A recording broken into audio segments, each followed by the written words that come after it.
Hi everyone, this is Keri and welcome to my channel. Since graduation season is in full swing, I decided to share a graduation party that I did for my husband last year. Now, I know that most all college graduations have since passed, but this video is for anyone that may have a graduation coming up next year. Because in true Very Keri style, I plan my parties up to a year in advance so that I can take advantage of any sales and also give myself time to complete any DIY projects. The very first step is the budget. For this party, I had a $500 budget and we expected 50 guests to attend. Next step is the brainstorming session. During this time, I just kind of sit back and kick around some ideas and write them down. And usually I'm thinking about who is it for, what is their personality like, what themes could be for this particular, party for a graduation. And then one day while in Kirkland, I was walking around and I found my inspiration piece. It was an owl that looked very mature and he was standing on two books and he had a quill pen, and also a graduation cap. I knew at this very moment this is what I was going to base my entire party around. This owl that was graduating because he, really fit the description of what my husband's personality and everything is like. After the inspiration, it's on to the invitation. I got my inspiration for the invitation from these beer mug shot glasses that I found in Ross. At that moment, I knew I wanted to have a beer bottle invitation and call it Cheers and Beers. Check the description box below if you want to see a DIY of this invitation.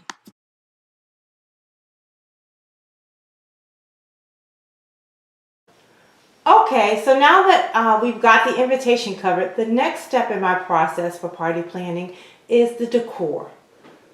Now, when thinking about the decor for my home, the first thing I do, and I always do this, is to shop my home.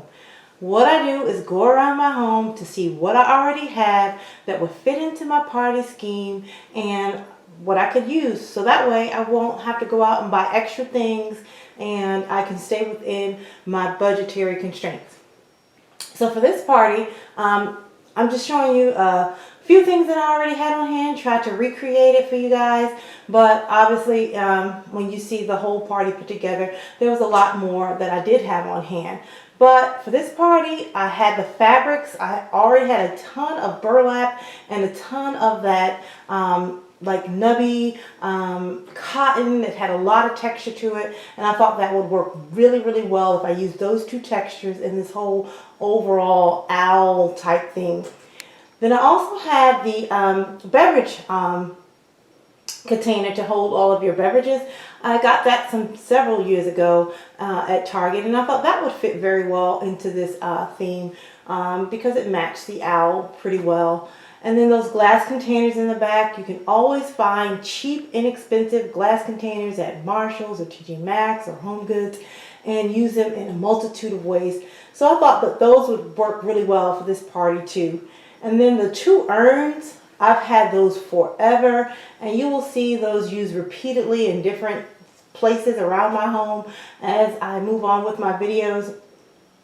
And then I went and picked up some frames that I had that looked like it would fit in with the theme, and another little glass container that I had, lying around the house that I could possibly use. But it's always a good practice to shop your home, and usually you'll have, most of what you need in your decor already, and it'll already match so it'll blend in with your existing decor when you're setting up your tablescapes or your buffets.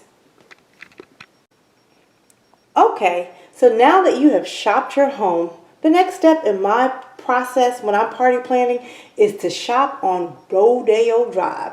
No, not Rodeo Drive out in California. I mean Rodeo Drive, outside on the side of the road.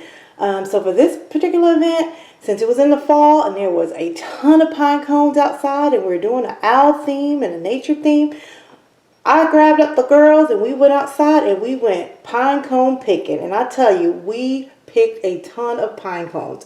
So pine cones will be a huge element in this particular event, and all of this stuff was free. We would pick up pine cones, you can pick up sticks, you can get earth, bringing the outdoors in for nothing. And it would actually make your whole scenery a lot fuller and totally beautiful because pine cones are from nature and God don't make ugly. Okay, now that we've shopped our home and went shopping on Rodeo Drive, the third step in my decor process is to go out and buy my investment pieces. Every single party, I always buy investment pieces. And to me, what investment pieces are pieces that just won't last for this party, but it will last for many more entertaining functions that I do in the future. And sometimes your investment pieces may be pricey, sometimes they may not be pricey, but what you're going to look at is your cost per use. And what that means is how often are you going to use it? Are you going to get a lot of wear out of it? Is it going to last forever? And that's what makes it an investment. So for this particular party, there were 4 different things that I actually considered my investment pieces. The first being the chafing dishes. I had several chafing dishes, but I saw these in Tuesday morning and I thought they were a lot better than the ones that I had for this particular party because they were more streamlined, they were slim, they would fit on my table. They actually had the glass bottom, like a glass baking dish with just the silver top instead of the more commercialized ones that look silver all over. So I really like those because it looked really, sleek and elegant and not really commercial. So I bought 2 of those, and then in the center there is this big wooden box, and I fell in love with this. I found it in a flea market and I thought that this would really fit the rustic theme, and then I could also use it for this party. I used it to put different corn chips and different snacks in it for the dips that we were going to use. So I used it as a food container. At Christmas time, I'm probably going to use it as a planter.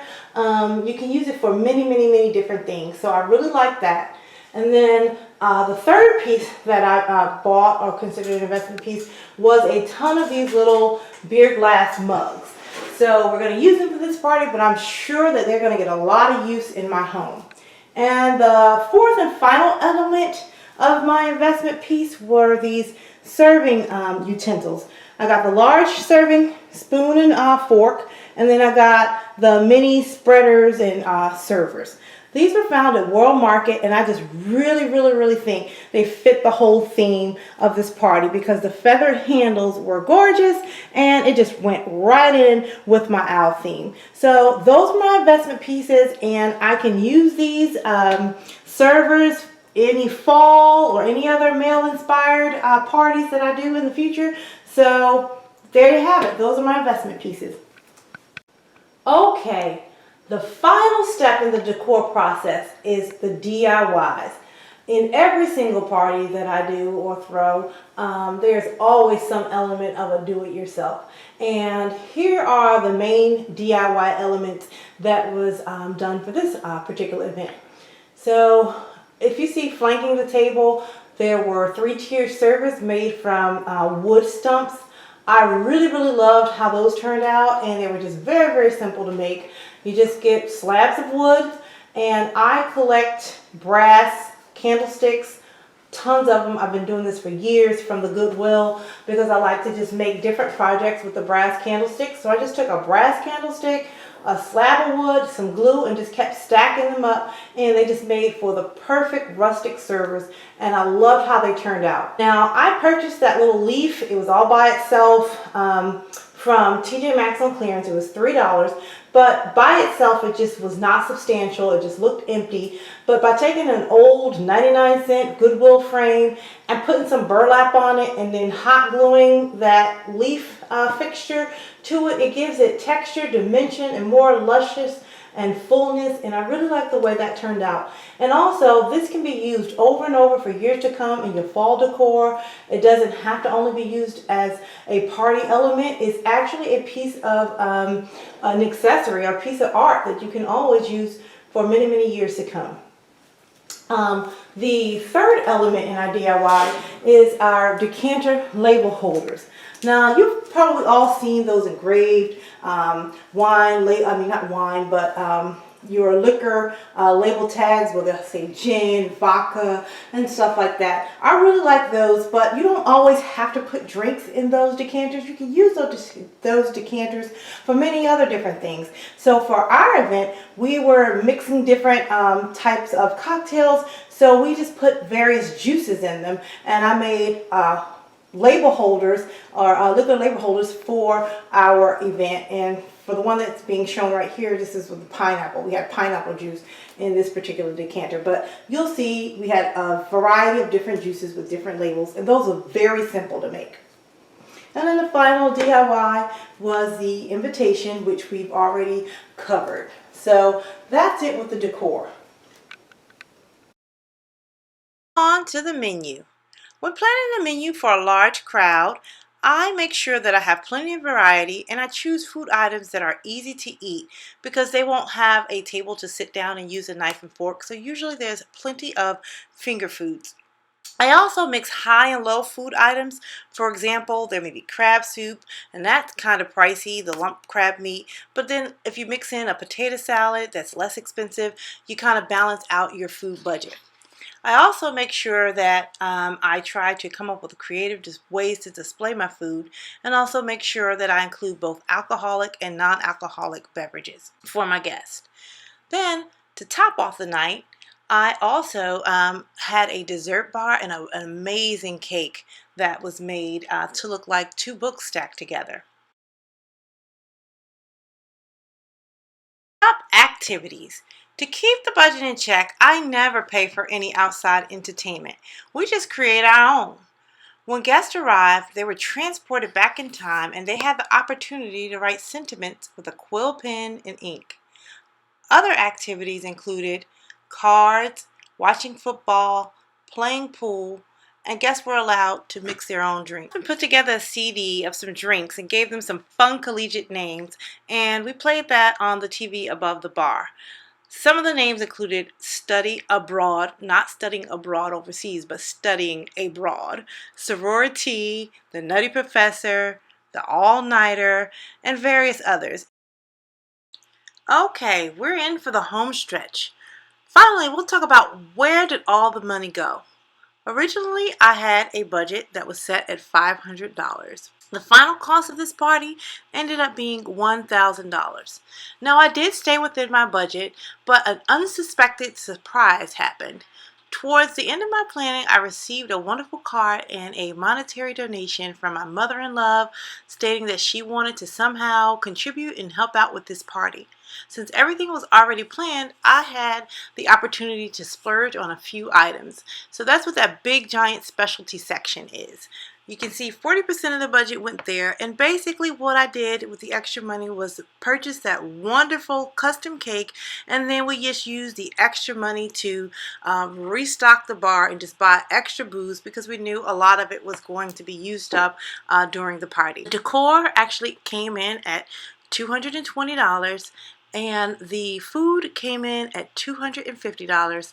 And then the invitations, I originally had a $30 budget, and they were $30 to make, but what I did not factor in was the cost of shipping, and it cost me about $100 to ship out all of those invitations.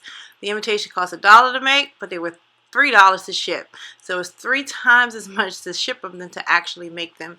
And so we used some of that money or the funds that my mother-in-law gave us to cover the overruns in shipping.